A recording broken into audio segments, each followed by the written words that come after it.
adesso alla prossima poesia, che è di Giovanni Andrea Negrotti, che abbiamo qua presente.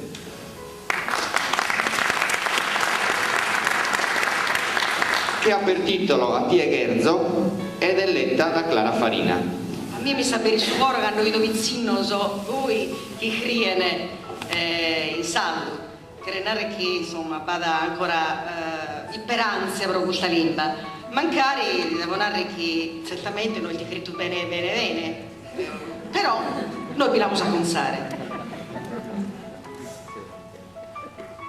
A tie Gherzo. Prodonare vasos e cariños, a tie Gherzo, pro narrare questa meraviglia e questa natura che con tanto amore ha permesso di creare bellezza a Paristù.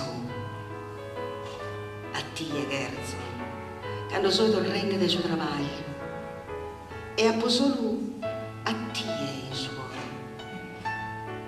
e quando sono solo in sta notte nieta che la luna e che la stellas e a tie mi Gherzo, per mi illuminare e mi donare calore, con sa bellezza de coro e de s'anima chiasa.